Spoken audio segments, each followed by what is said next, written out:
Hey everybody, my name is Dan. I'm a psychiatric drug coach and I help people effectively recover their lives from prescription drug damage. Today I got a request from somebody asking me to talk about exercising in withdrawal. And this is something I definitely have experience with, and I was always somebody who was very, very active. I love being outside. I love fishing, hiking, biking, walking. I love nature. I love being outside. I love being active. And going through drug damage and drug withdrawal was really, really tough because it slowed me down and it limited me in so many ways. And what I want to talk about in this video is kind of this back and forth between how much to exert myself and how much do I need to let my nervous system rest, because there's definitely a balance to be found. And for me, it took me a while, and I'm laughing because I push myself way too hard all the time. I'm a go person. I figure more is better, more exercise is better, more physical activity is better, heavier weights is better, more social engagement is better, more exposure therapy is better. And while all those things have their merits and all those things can be really, really good, there's also a line where it can be too much, and our nervous system needs time to heal. It needs time to rest, and we have to give ourselves that time. So I thought this was a great topic for a video. I'm happy to talk about it. And I'll start off by saying that when I first came off of meds, my thought was that I needed to give myself as much exposure therapy as possible because I was so anxious.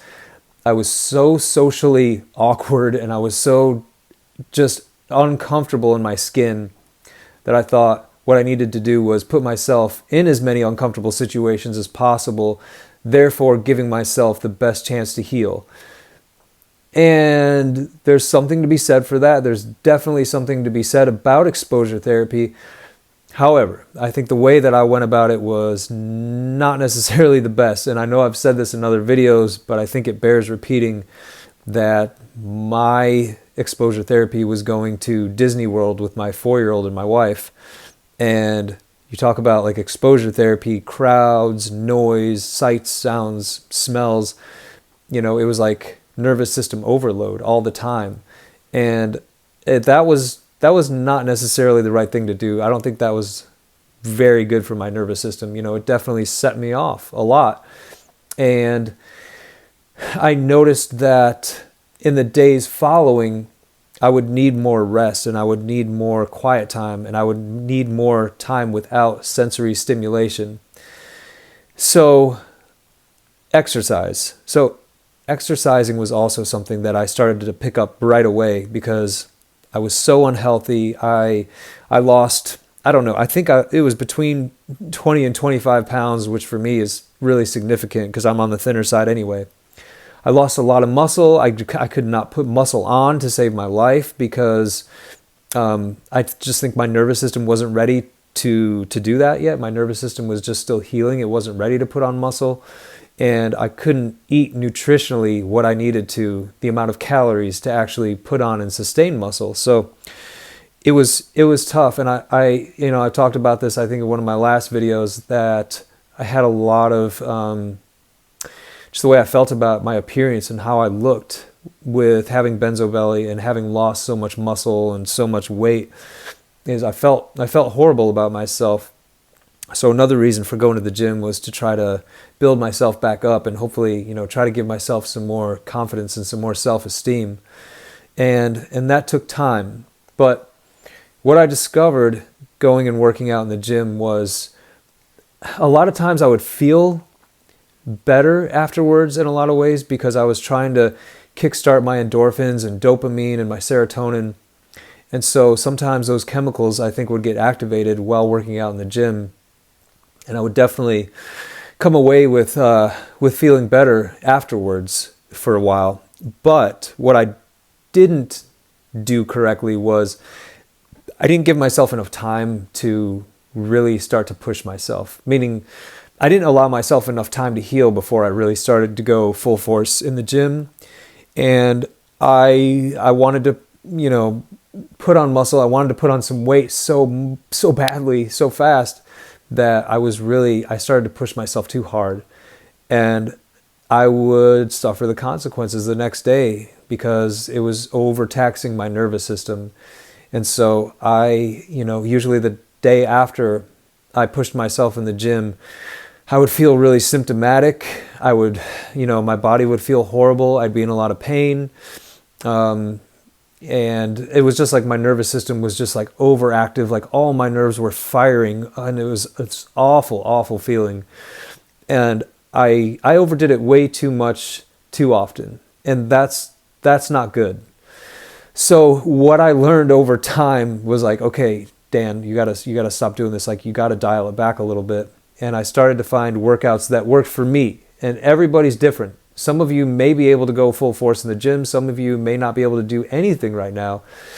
But once, and listen, this took me literally, I'm a slow learner sometimes. So this like took me years, literally, to get to a place to where I felt like I found exercises and workouts that were good for me, that fit my level of healing.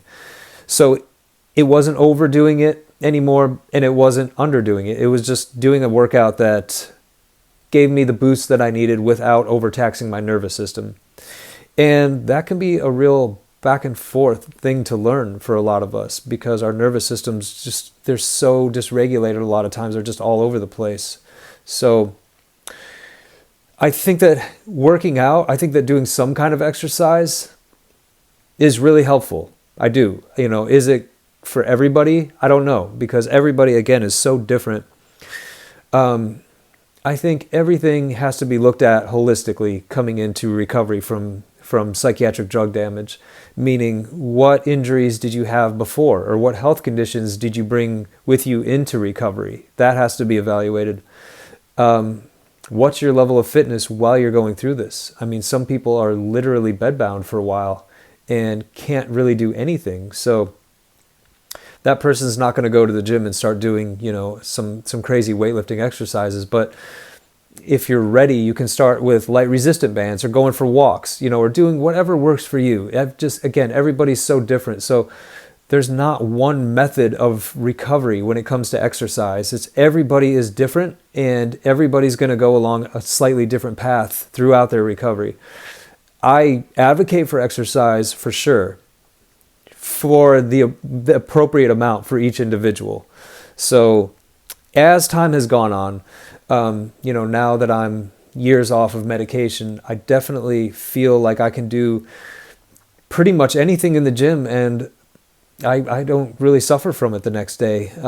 Once in a while, I do still feel like my nervous system feels, it'll tell me when I overdid it, if I, overtaxed it, if I was really, really physically engaged that day, if I'm under stress and I went to go work out, I'll feel it the next day. I will feel it in my nervous system. I will feel it in pain in my back. My benzo belly might be a little bit worse, and I'll just feel cognitively some fog. So, I still do from time to time, but generally speaking, I mean, I feel like now I can pretty much do everything that I want to do physically, and it, for the most part, I'm not affected by it. I think it's about balance is what it comes down to. I think it's about finding a balance that works for you in your recovery, wherever you're at. If you're still tapering, that might look different. If you're months or years out, it's going to look different. And as you progress, though, through your recovery and your nervous system starts to adapt and heal, you will be able to do more and more and more. But that can take some time, as the nervous system takes time to heal, for sure. So I hope this video was helpful. Thank you for the recommendation. And if you're looking for coaching, there's a description box below the video where I have all my links. Please feel free to reach out. As always, as long as these videos are helpful, I'm going to keep making them.